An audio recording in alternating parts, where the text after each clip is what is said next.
Begin with a roll call. Commissioner Kachari, Here. Commissioner Parker, Here. Commissioner Wool, Here. and Commissioner Young is not able to join us today, and as of yet, Commissioner Nemeth is not here. We have no public here today, so we will skip our first public commentary and move on to approval of the minutes of the April meeting. I move to approve. Second. All in favor? Aye. On to regular business. Yeah, no presentations today. The first thing on the agenda is the transfer of seniority request, but upon further review, the vendor did not yet meet the requirements. So we are working with that vendor so that she knows how to meet the requirements so that she will be able to make this transition when it's time for her. So that is not relevant any longer. The market infrastructure update. So I have no news on the market building as of yet. The other thing we were looking into, which PMAC had requested, was the heating, overhead heating and possible sidewalls. We have been moving forward with that. We do have kind of the go-ahead to get the architect to put together some basic plans for what that would look like, which is in itself an initial cost, although we don't have a final cost for the plans. So far, where we have arrived, I can give you a little summary of what we're thinking might fit well. He actually came out to market on Wednesday, and we were able to kind of run the idea past some of the winter vendors, just really briefly to see what they thought. And it seemed, they had some good input, but they seemed excited about the basic idea in general. So we're looking at some roll up and roll down sidewalls. That the material is sort of a vinyl. If you are familiar with the Detroit filling station sidewalls, a lot like that. It would be see-through, except for a border. So that would allow customers that are passing by to kind of see through and see that the market is active and going on. They would be in bays. So about 16, for now, the idea is like maybe 16 feet wide. That's 2 stalls wide. And then have kind of gaps between each bay so that you can move in and out easily to go back and like get stuff if you have stuff in your vehicle. And then we were thinking possibly like crank roll up for each one. They had originally said maybe something automatic, but I think crank, like a hoop house crank, is would be less expensive and also really easy and simple to do. These sides would be attached to, after kind of looking at where a post could go on either side to hold these bays, we thought maybe putting a post right behind or right next to the current existing posts that are already there and having an arm that extends back behind it, so that when you rolled down the side, it would go over and like drop right behind the stall. Originally, we had thought maybe putting in new posts right behind the stall and having one on either side of the wall would work, but then that actually meant adding a lot more posts. So posts with arms that are a lot closer to existing posts, we're hoping would actually not change the layout of the market very much at all, which is ideal. and creates less barriers. We're all about how do we create less barriers. Yep. So that is where we kind of left it, the basic idea. I'd love to hear from you, if that sounds like something we kind of want to move ahead with. And then, the next question too is how do we want to go about getting feedback from vendors on this plan? And again, also remaining mindful of budget as well. So. So just to clarify, it's hard for me to imagine without a picture what Yeah. you're describing. But, so it will not be a continuous wall surface? There will be breaks in which the open air will come in and out of the aisle, Yes. essentially? Okay. I guess just my one concern with that is that heating will no longer seem like an efficient option, in my mind. I mean, I understand the idea around the breaks so that there's easy flow, but why wouldn't, and again, I can't imagine without a picture, but why wouldn't the roll-up allow in and out access that way, right? Yeah, so the idea is the roll-up would allow, especially if we're loading and unloading, in and out access. We thought the gaps between, like a foot or two gap between each bay would allow walk-through while still being able to have the majority of the walls down. Whereas if they were rolled up, that's 16 feet rolled up as opposed to 2 feet rolled up, but still allowing the walking. Other things we could think about would be some sort of door or panel or something that you could walk through instead. I've seen ones too which have a zipper. And A so zipper. it's possible to actually either zip them together or unzip in the middle of it and then just go through the zip and then zip back down. So it's like a tent in some Yeah. way. Yeah, I think zippers, we had also brought up, which is another possibility. I was thinking the gaps wouldn't be enough to allow much heat to escape. And because we're really shooting for, in my mind, a temperature of not like indoor 70-degree temperature, we're shooting for like 45 to 50 temperature, that wouldn't be a big deal, as big of a deal. But again, and I know, I'm apologize, we don't have drawings because that's kind of next step. That would cost, we're really at the brainstorm stage. So, yeah, but that's a good point, like thinking about the different ways we can have flow and access into the market. Also, my thought is for customers wanting to come in and out, customers enter the market, especially along the Detroit side, from several different entrance points. And having a zipper, like, it's harder for me to imagine a customer like opening that they up wouldn't. as opposed to like, if there's a Yeah. gap, then they might just be more willing to walk in. Yeah. So I was just thinking about this in terms of sort of what are the objectives of the cover, right? Yeah. And I think it's helpful it makes sense to me that sort of a more comfortable temperature, but not an indoor temperature. I think that's helpful. And it does, at first blush seem like even having a few feet of space with enough cover would still keep it at about that temperature range, but I don't really know for sure, right? And so I wonder if there is some kind of like heating and cooling expert or some type of consultation, maybe you've already gotten this, but that we should get to really make sure that our assumptions about what this would be achieving are in somewhat alignment with the likelihood or the reality. Because it could be that 2 feet of open space every 2 stalls is way too much airflow through there. So I just think we need to test that a little bit with people who have maybe better knowledge of heating and cooling.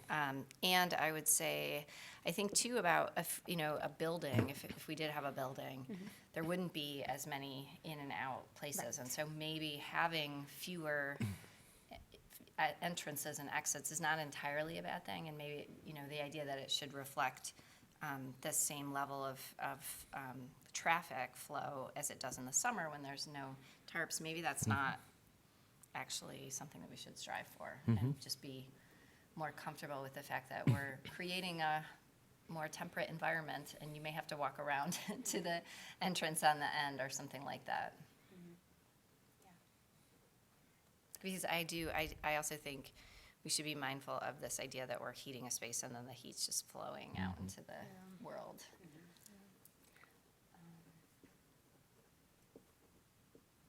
So my other question for you, and because I was not involved in this process before, but I know, like Alex, you were involved, the Vendor Advisory Commission. Does it make sense, and at what point in this process does it make sense, I think, to try and solicit more input? Yeah. Like, I don't want to get too far along before reaching out and kind of getting that, because I know a criticism can be, well, the plan was already made. Yeah. And then you came and presented it. Yeah. Like, and I don't want that. No. Like, I would definitely like it to be something that anyone who has input can shape it. Yeah, it should feel co-creative. Yeah, it seems like now's the time to start at least floating the idea. And much like you're doing with us, sort of testing whether or not it makes sense to move forward and get drawings. Once you have drawings, I think then it does feel more, even when, like, even if you say it's a draft, it still feels more real, I think, once it's on paper. Yeah. But maybe just talking about the idea conceptually to kind of test it out and then move forward with drawings.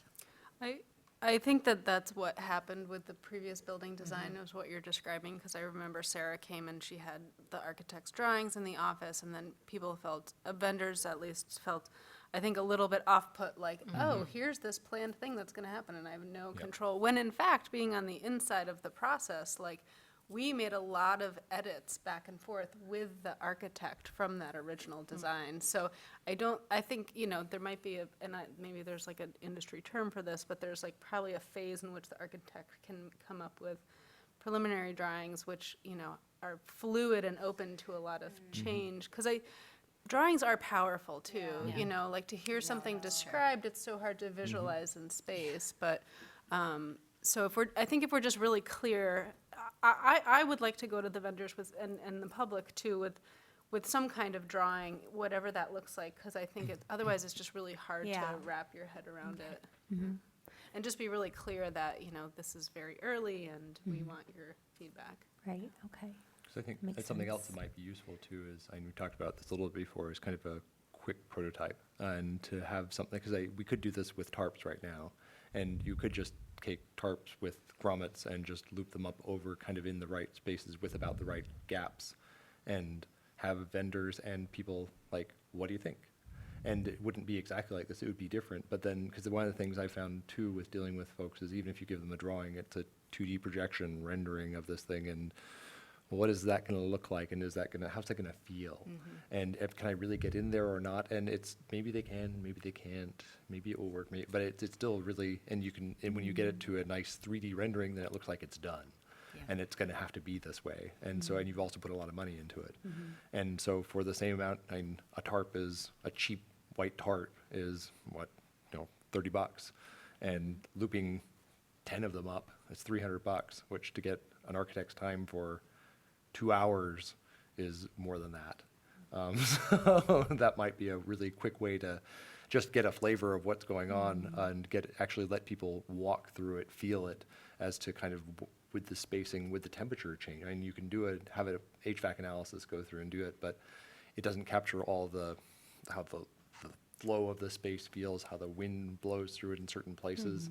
It'll give some estimate, but it'll be a really quantitative estimate this might be more valuable and cheaper and easier and give a lot more people a lot better view, and it's not expensive.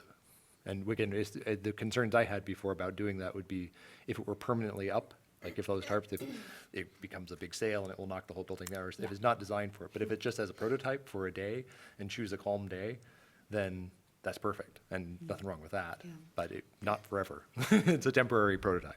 I like that idea because I think that people can sometimes feel things in physical space better than see them on Absolutely. paper. my concern about it is, I just wouldn't want any confusion around the prototype, but like, if someone's looking at a white tarp, but we're saying, well, actually, the design's gonna be clear, and it's gonna have this roll-up, like, it just, I think that it could lead to a lot of confusion. It could, People say, yeah. why are these up here? What am I supposed to do with this? Is this the final thing? That it being really clear. We have so many vendors, right, and it's hard to communicate with them all. But the other positive side, I guess, with that is it could start a dialogue. And it's like, oh, we're thinking, and here's an idea. And we could approximate it better. There actually are clear tarps that are fairly inexpensive that are not the fancy totally clear. They actually have a cross mesh inside of them.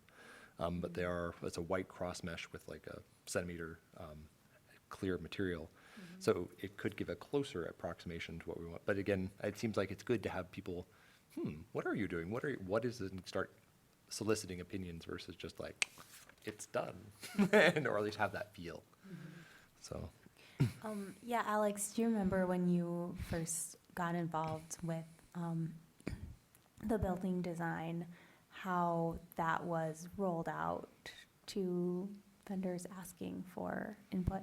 Well, I think that there were surveys done before there were pictures in the office. There were surveys done with the vendors and the customers on different design points, access, driving, unloading, all those things. And then I wasn't involved in the commission when the original drawings were done. You must have been involved I at was, that yeah. time. Yeah. Okay. yeah, and I don't know how they were rolled out to the vendors for that, but it was a strange process. I wasn't wild with how that process went originally, because it was that there was a kind of broad kind of a listing of like, here, what are the community's values? And it was kind of a multiple choice kind of thing, which there were some obvious things like, do you want winterization? It's cold outside right now. Do you want winterization? Yes. Okay, therefore we want a building. And then put it out to architects to choose. We chose an architect, then let the architect just kind of propose what they wanted. And then it was fancy renderings, which was good for visualizing what it was. And there are lots of things that were changed that didn't work at all.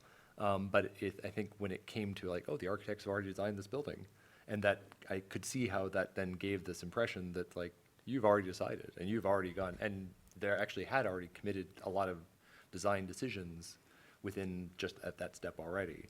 And I think a lot of people didn't feel included. And again, I think they were ultimately, there were ways to roll that in, but it's, the first big chunk of its location, would it be a shed, would it be how you'd access this thing, that's all decided. And that's kind of decided by code, kind of decided by a lot of things, but that was left to the architect to first frame the argument or discussion. Do the vendors know that we're even kind of considering this like soft-sided, do you know? I think some of them do. Sure, whether or not they're paying attention. Yeah, it depends I see. on how much Yeah. they pay attention to our communication. But I mean, I think a lot more can be done to make them aware. Yeah, And I think, so what I'm hearing is it's helpful to have some sort of picture to present. Yeah, even a real simple rendering But, that like, makes it something clear that like, this is simple. just a thought, it's like a pencil drawing, Yeah. not a Exactly. 3D Yeah. But be rendering. very clear Yeah. that this is brainstorming Mhm. time for both community members and for vendors.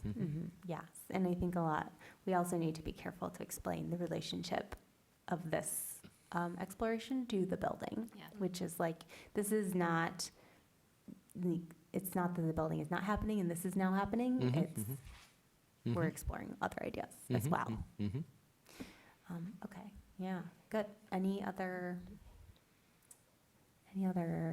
thoughts before we move on? Do you want to do that, like get feedback in this forum, where we, like, not that we would present it, but maybe there's a drawing and just the idea, and then we could hear, or are you envisioning that being something you would do separately with the vendors? Or? I wonder if that's something more to do on site at the market or like in a community meeting. It feels more accessible. Yeah, Less and then formal. less formal and bring it back, like bring the responses back to this group. Where, I mean, we can all, of course, be there if we want, but that's a good idea. yeah. Where would we do something like that?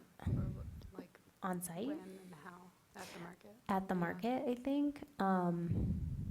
I don't know. I think it's easier. I've found it easier to do meetings that I need input on, like directly after market. So like at 3 p.m. Mhm. on a Wednesday or a Saturday, because everyone's already there. Yeah. I know everyone wants to leave and get home, but they don't have to make an extra trip. Yep. Yeah. So maybe that would be the time. I like that idea a lot. Yeah. Okay. Yeah. Okay. All right. Good. Good to know. Well, we will keep working on that. And I'll let you know as I have updates. Cool.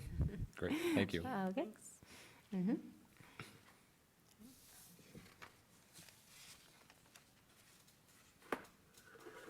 Great. Good. So vendor loading is the next thing I have here.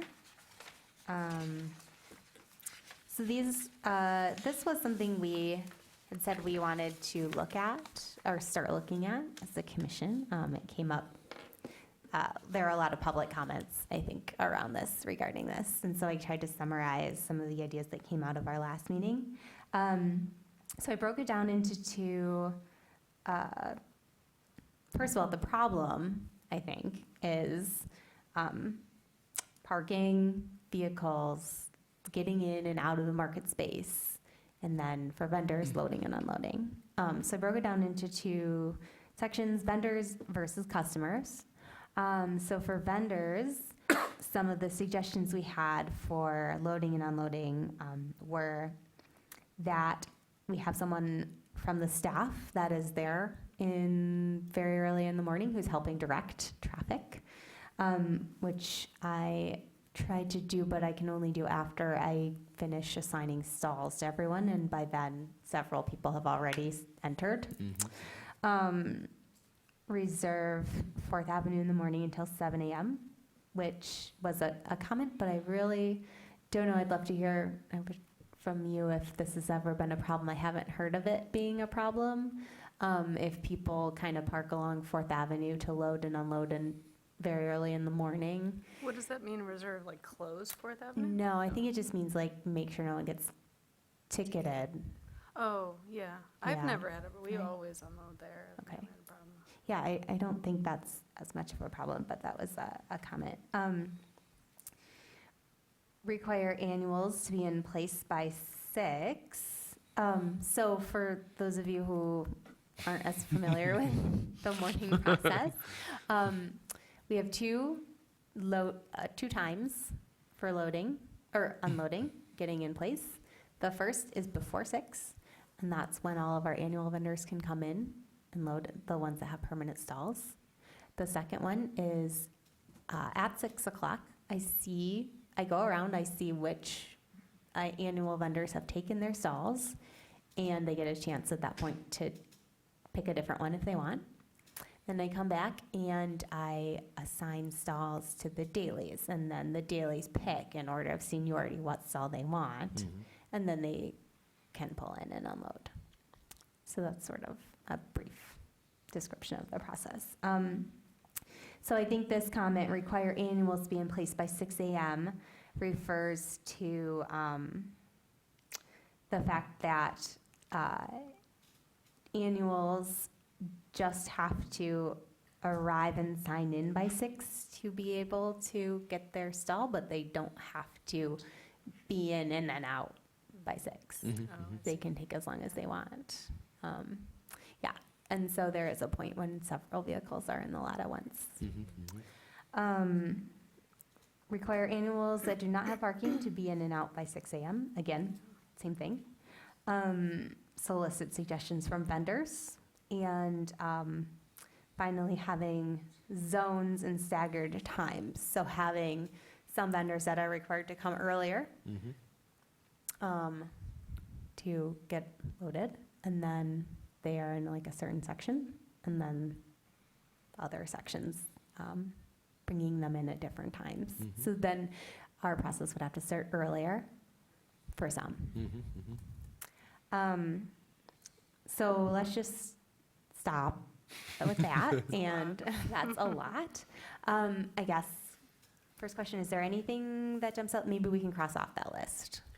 I mean, I think having annuals in place by 6 is, well, relatively easy one. I'm not an annual, so, I can't speak to that, but I think that would clear up a lot, don't you? So with that, the annuals, if they want to move, Right, pick at 6 o'clock. at 6, yeah. So I They think couldn't my be in question place. is, Moving, do we move move up that up earlier, yeah. and like a half hour earlier? I Is that mean, an idea? yeah, I don't see why not. And give them like a half hour to get into their place and unload, and then do the Mhm. dailies. Yeah, I mean, I'm all for that, yeah. And then the one following that too could really help clear things up, requiring annuals that did not have parking to be out by 6. And, another thing, and this may be like a sensitive issue, but there's a lot of really interesting grandfathered in vendor parking that happens in our lots, like they're not spots that are even on the map, and so I don't know, I think, some of that makes like navigation in those areas really challenging, and I don't know if there's anything we can do about that. Can you be more specific? Like, like Donahue and like Frog Holler and Vina, like these, vehicles that are parking in spots that don't have lines, and then end up sort of like clogging loading areas in those spots. And when you say they've been grandfathered in, you mean they've just always parked there, so they always continue to? it seems That's like. my take. I don't know the history, but, I mean, if you look at the parking map, like on a non-market day, Yeah. no Yeah. No. civilian would park there, right? So, Yeah, there are some vendors that have basically been assigned parking spots that are in spots that aren't actually parking spots. But they've been assigned those? They've been assigned I see, those. okay. So it's not Okay. ad hoc, like parking? Right, I they see. always park I got it. there. Yes, and I think the question is partly timing too. Like, for example, Vina's can't get into their spot to park until the other vendors that are supposed to park there get in there, Yeah. because they're behind all those cars and they kind of block them in. But what that means is they have to kind of wait in order to get into that spot. And where they wait is in a place where people could Blocking pull someone into else up. load and Yeah. unload. So it's not that it's any one vendor really causing it. I think it's Right, like I'm a, not saying no, that. I know you're not. But I mean, I think it's just important to point out, it's like, it's a waterfall. And yeah, it's a challenge. I don't know what the answer is. Maybe the answer is relocating some of those if there is something that's in the way to like another open actual parking spot. I wonder too if, there has ever been discussion of limiting vendors' use of their parking spot as stall space. Like, like mandate, like if you have 2 parking spots with your stalls, you need to use at least one for parking your vehicle. Because otherwise, if they're using 2 or 3 or 4 parking spots as stall space, then their vehicle's going out and using another. I mean, there's not many people that do that, but like all those little bits, I think, add up to just congestion and flow and like maximum use of the space. Yeah, because another challenge, I think, is finding parking on site for everyone that wants it. And some vendors, it's true, if they end up using their space for selling items, and then they take a parking space that's not behind their stalls to park, then someone else doesn't have that parking space. So, yeah, what we've done in the past is really just charge in order of seniority, kind of given parking spaces in order of seniority, one at a time. If you need an extra one, you can have it one at a time, sort of, and have them pay extra for the use of that. Yeah. So you're saying, though, limiting that a little bit more?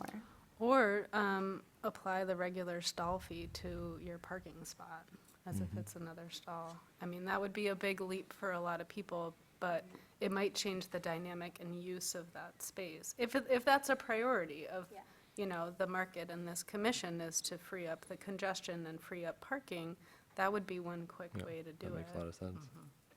And the other thing actually that could do too, which I mean, from a purely, a shopper perspective of what I'd rather see actually in the parking spaces would be stuff to buy. To see kind of a parking lot packed up against a bunch of vegetables, I'd rather see more vegetables or more stuff, just more diversity, more, and if it's kind of from the market charges as such, it's kind of an extension of your space, and you are free to use it how you please for your parking or for selling more stuff, and will that give permission to using it for more stuff? If you want to expand your market, you want to sell more stuff or park your car, it's your choice. And currently, we allow them to use it any way they want, and it's the same fee, no matter how they use it. So my guess would be charging a higher fee, maybe some would choose not to use it. Yeah, I was just thinking that too. If there's some way, I mean, obviously we want to prioritize, to your point, commerce. And so if there's a way for us to be able to incentivize the choice of selling rather than parking, or even vacating entirely, that seems like a great approach. Well, what we're describing would disincentivize selling. Yeah, so if we had a different price so if it's parking, it's $5. twice the stall fee Oh, I versus if see. it says Yeah. vending, You're it's a single. suggesting the opposite. Yeah, so you'd That's actually more for discourage parking, encourage Oh. vending. Because at least from my perspective, I'd rather see just more stuff for sale. I Yeah. think that's a much better, richer market experience Yeah. from a buyer perspective. I think unfortunately, the more we mess with the balance and flow of who doesn't and doesn't park vendor-wise in the market, the more we affect parking in the surrounding area. Well, I guess it depends how we do it too, because like where do vendors park now? I mean, if they're not Well, parking they on site. fill the lot across from the co-op. Uh-huh, Yeah, yep. that's a lot of vendor And cars that's a, right that's a there. huge That's shame. great customer parking. Yeah, exactly. Right there. And some people park in the structure too. And I think like on Saturdays, we close the market lot off, once vendors are in there. So I'd almost rather see vendors parking in the market lot to free up space surrounding. If that's the trade, yeah. Right, yeah, if that's the trade. But I surrounding think of like, for example, customers. so on Main Street, across Main Street, there are a number of lots I know over there. One of them's run by U of M that's totally empty on that time. Or even actually this one you can see out the window right over here. And often on market days, that's a city lot, it's an empty lot, but it's actually often quite empty. But shoppers oftentimes will choose the lots which are like within almost sight of the market and within easy flow. Whereas there are other ones which are maybe a block and a half further, and they're not necessarily even in the structure. Some people I can see, you wouldn't necessarily want to drive your truck into the structure just because it's not very tall and you might Yeah, it's hard to turn some around. of them can't. But there are plenty of surface lots that are available, just a matter of how to incentivize the vendors to choose those ones, which are, they may be a little bit, tiny bit further out or slightly more, complicated. You have to just not just, again, within line of sight, but huge dividends for parking, for customer parking. Yeah, some kind of incentive, I like that idea. I remember, I think a few years ago, I actually made a map of all the adjacent unused lots to the market within like a 3-block radius, and kind of did a little bit of recon during the market Saturdays. And again, a lot of them were like totally empty tumbleweeds. But it was, if you're within a block, you're touching the market, they're totally packed. But then get 1 block away, Yeah. and some of them are just ambiguous as to whether you can use them or not. And do And- you know which ones are and Well, which ones so aren't? I do know which ones are and are not. And also, some of them are ambiguous, but they're city-owned. So there are some that are privately owned, some that are U of M owned, some that are church-owned, some that are a variety of others. So that's where some of that complexity comes in. Yeah. But it's not not that complicated. And again, particularly the city ones, given that we're part of the city, it seems like there might be a way to deal with that. Would you be willing to share that map? Yep, I can pull it You up. still again. have that? Yep. Yeah, okay, great. I like the idea of getting suggestions from vendors, That's what I was though. about to say, yeah. Because they might have some creative ideas too about, but, you know, yeah, staggering the times probably could help. Yeah. Yeah, I think getting suggestions from vendors is good. The staggered times to load and unload, that would take a lot more thought as to where the trouble spots are and what makes sense to have like an earlier load time versus like a later one. So maybe if we decide, my suggestion would be to like maybe solicit suggestions from vendors, and if that's one that comes up a lot, maybe that particular one, this commission can look more closely at. Yeah. Yeah, because that's a complicated question in itself, I think. Mhm. Yeah. So customers, we had talked about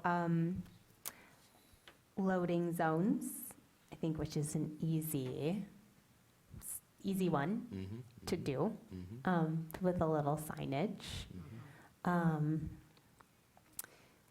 Get suggestions from customers, hand out parking maps, a volunteer-operated bike with a cart or something for like getting customers to Ann and Ashley after they've done their shopping, so they don't have to like carry their bags. mhm, And making arrangements with private property for parking. Yeah. Another idea that was brought up before, which some people seem to be drawn to, was valet. It's again, like Gandy Dancer has a horrible parking problem, and that their solution for that is valet parking, and Oh, it's incredibly popular. And that it essentially uses the loading zone, but then it's a other private contracted company of just people that take your car key and drive it away and park it somewhere else, and then bring it back to you when you want it. And is that paid for just by people who use the service then? So it's almost like a little separate, it's like another vendor, but the vendor sells parking. Yeah, Um, interesting. Interesting, yeah. That'd be good to look into. I think we tried the volunteer-operated bike with a cart last year with Boober Tours. mhm, mhm. That didn't get a lot of use, but that could be for a number of reasons. It wasn't really advertised enough. It wasn't consistent enough. Mhm. Several things like that. So, Mhm. okay. Well, I think at least for now, like implementing loading zones, getting suggestions from customers. We have parking maps, but yeah, well, we have. I guess we don't have like something that's just a parking map. We could print those though. Yeah, Mhm. that'd be nice to have, I think, for just, Yeah. and have it in a public enough area where people, because there are a lot of people I know I've spoken to who, they're not, they don't live downtown, if they don't, it seems foreign enough that they just saw the sign or they know it exists, but it just seems, actually to a lot of people, just Ann Arbor seems Yeah. just confusing. And so, that might help. Okay. Yeah. All right. And making arrangements with private property owners. I think a good start for that would be Peter's map. Figure out surrounding Mhm. parking lots and who owns what and Yep. what's open on a Saturday and a Wednesday. Well, that's the thing too, particularly Saturdays are really slow for in a lot of Carytown, that there's just, and a lot of the businesses that are operating in there are Monday through Friday, and so Saturday is totally dead. It's always, I'd walk into the market all the time, and it just kills me, because like empty parking lot, and then Madhouse near the market. Yeah.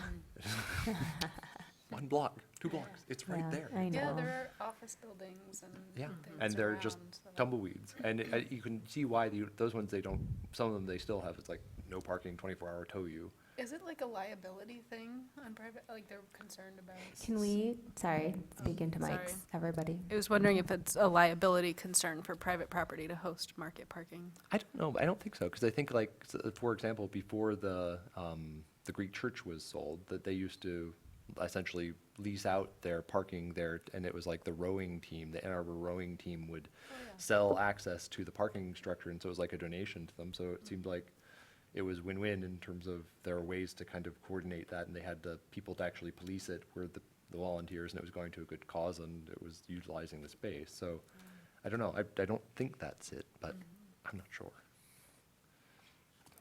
All right, good. Very nice. Okay, next item we have is vendor makeup. So what I have is a current number of each type of thing we have offered for sale, the farmer's market. And we had talked about setting some goals for percentages to keep us sort of in line long-term, because you know, a lot can change year to year with who retires, who applies. And currently, the way it's decided, product mix, I think, is decided, is often going off of history. So if we lose a certain type of vendor, then we'll feel like there's a gap, and we can bring on another one of those vendors. Or if we rely a lot on feedback from current vendors. So are you selling out? Are you getting close to selling out? Or do you often have a lot of stuff left over at the end of the day to kind of inform us if we need more of that product on market? And yeah, that's basically. So this is by number of vendors, right? I guess we don't have actual sales figures, because that's all. We do not. private, yeah. That is private information. So right now we have, and the other thing too is like a lot of vendors sell more than one thing. Yeah. So artisan vendors, a lot of them are strictly artisan vendors, but some produce vendors also have artisan products. And for everything else, goes, it's the same.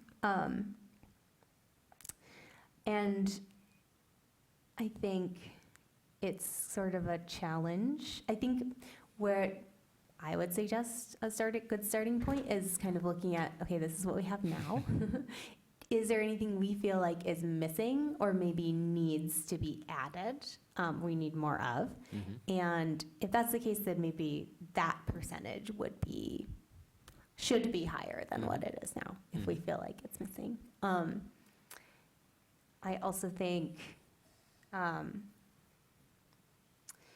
as, you know, we want the market to grow, it's starting to become smaller as vendors retire. So, you know, this is with the goal of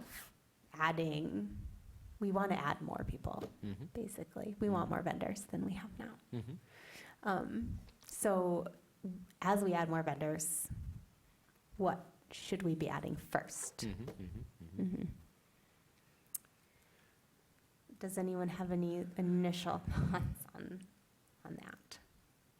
And from a shopping perspective, it seems like dairy and fruit are two, particularly organic fruit, there's this huge gap in organic fruit at the market. There are a few people who have it rarely, but that's it. So. Yes, good. But the other thing too, it makes me wonder is is there some way to kind of, keep thinking of like how to make a process to kind of, it's hard, I know that I know my little corner of the world, and my world is probably not representative of everyone's. And so is there some way to solicit that input more regularly it's kind of like, let's say with this list, it's like with people who are shopping at the market, for any of these things, a little quick survey, would you want more than we have? Are we about right? Or a little bit or do we have a little bit much? And ask 100 people who come to the market, who shop there, and see what they say. And that would probably give a pretty clear picture of. Yeah, I think surveying shoppers is Yeah. a good way to figure out some of these things. Because I think it's hard to tell, like, with the sellout, because if someone has a product that doesn't, you can make a lot, if you have honey or if you have jewelry, you're not gonna sell out every day. Right. You can have huge inventory. Whereas if you have fresh milk, you better sell out because you can't sell it next week. So then- Yeah. Yeah, I mean, I'd never seen these numbers, so I think they're really interesting. I always want vegetables and fruits to be higher, so, but I think it might be valuable to think about seasonality too. Like, I think that we have, even though the vegetable vendors numbers looks low, I feel like we have a great variety and diversity at the market in certain months of the year. Yeah. So finding, like, people who can produce in the winter and the Yep. shoulder seasons would really bring a lot to the market. I think it's a major lack. I mean, this time of year, every green thing we put on the table sells Yeah. out, so it's just a really high demand. And I think too, the vegetables, for example, it looks lower because this is number of vendors, not number of stalls. So several of our vegetable vendors take multiple stalls, Yeah. whereas like artisan vendors take one stall normally. So what it looks like when you're a market is different from number of vendors that are selling. But yes, that's a very good point. It's also harder to find vendors like that, but this is it's part of it too, is going out and recruiting vendors. I really like the idea of just being clear about kind of what are the priorities as opposed to maybe having specific percentages. Just as guidance, like for you as you make the decision year to year. I love the idea of prioritizing seasonality and diversity. I think that's a really smart idea. And just from my perspective, I'm thinking about the farmer's market as a community resource, kind of a community support. I really think about it in terms of fruits and vegetables and meat and dairy, and like sort of the basics to support families and support health of families. I think plants and cut flowers are great. We certainly would be very sad if they weren't there, but I think in terms of like prioritizing what we want the market to do and to bring in the community, those basics around dairy, meat, fruits, and vegetables to me are the places that I really like to see support, and then maybe flowers next, because I also like that direct line to farmers too. I mean, I know many, if not most of the prepared and baked goods and artisan are also connected with farmers, but there's just such a direct line. And I think that's a really great thing to keep in mind. I think that's a good point, and I don't think it's necessarily obvious, so it's good to say, because, for example, like prepared foods, there's so much more variety than some of the other categories. So it's easy to like let in more prepared foods because they're very different when I'm looking at different vendors. But if I'm thinking about it in terms of like, all right, how many prepared food vendors do we have in relationship to farmer type vendors? That changes how I think about it, because I'm not just thinking, do we have this product at market or not? I'm thinking, how many altogether prepared food vendors do we have in relationship to vegetable vendors? Does that make sense?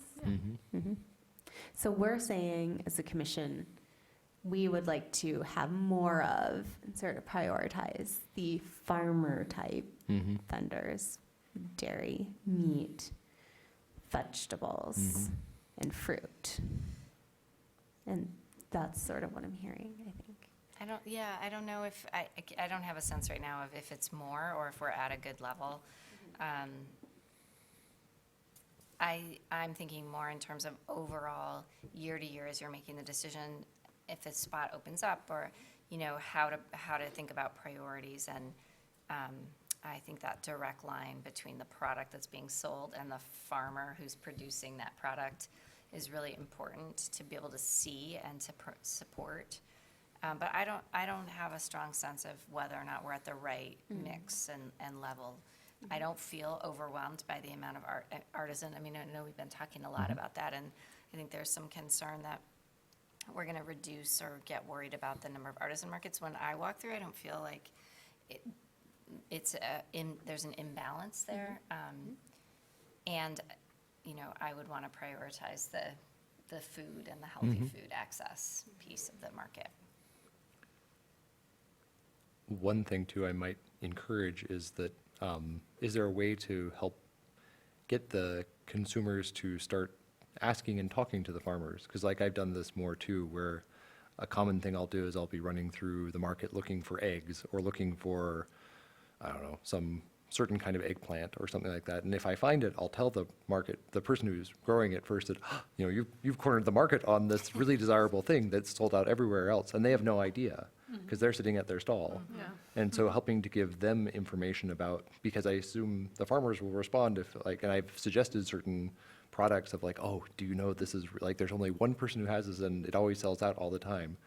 You might want to consider adding that in too and advocating that that's maybe the most clear and direct. And that's the beauty of the market is you can talk to the person who's going to grow it and you know what you like and what you'd buy and what seems like others are selling out like mad, and when it comes in, it vanishes instantly.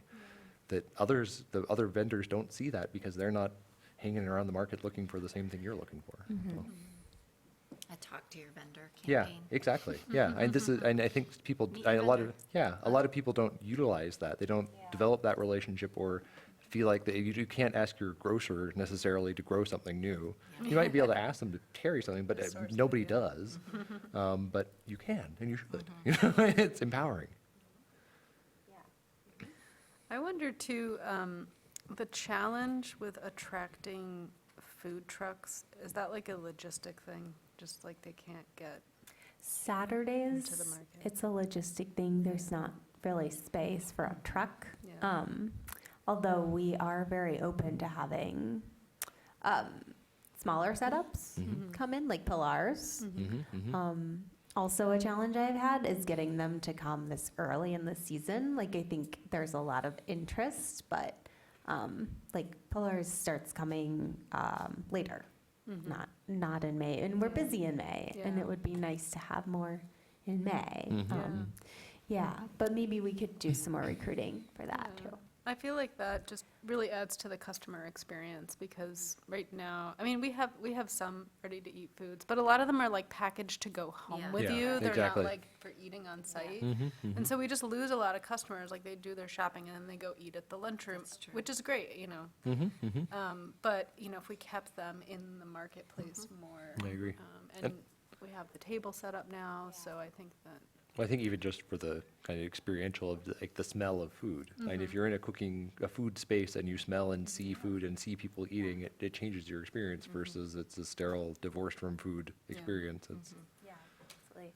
We lost Lumi to the Carytown building. He got yeah, his own yeah. space in there, Yep, yeah. which is great Which for is good, him. but- But he was here last year a lot, so I think we need to find some more replacements. Yeah. And, you know, that actually makes me think that one of the things I do enjoy about the market, and I hear this from other shoppers too, is the diversity of types of products, including artisan, including baked goods. You know, that I do think it's a fun place. People, you know, we take our kids. It's fun to go and experience not just fruits and vegetables, but the donut truck or the, you know, the jewelry stand and all of that. So I want to be careful about not overemphasizing any one category. I mean, I think being clear that what the mission of the market is and the priority there, but having a lot of diversity and in terms of you can do some gift shopping and get your produce and get breakfast. I mean, that's a nice, Absolutely. well-rounded experience. absolutely.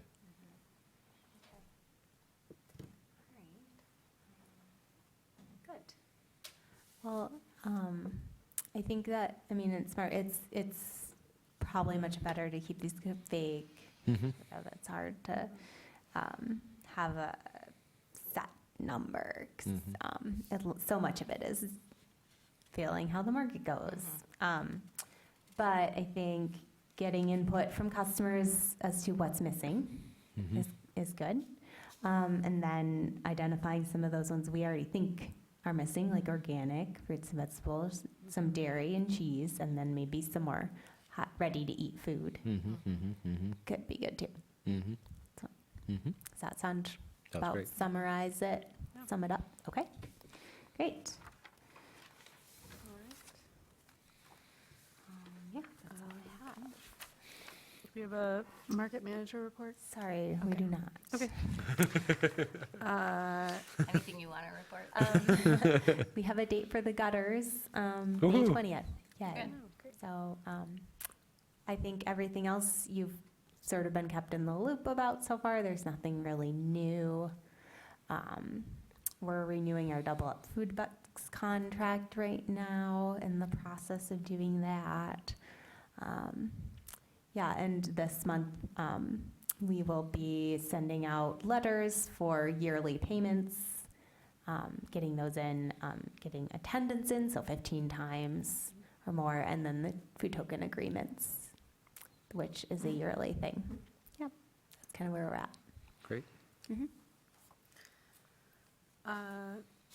We don't have any public, so we'll skip the comment, and we are ready to adjourn at 6:30. Motion to adjourn? Second. All in favor? Hi. Aye. Hi. Great. Thank you. Yeah.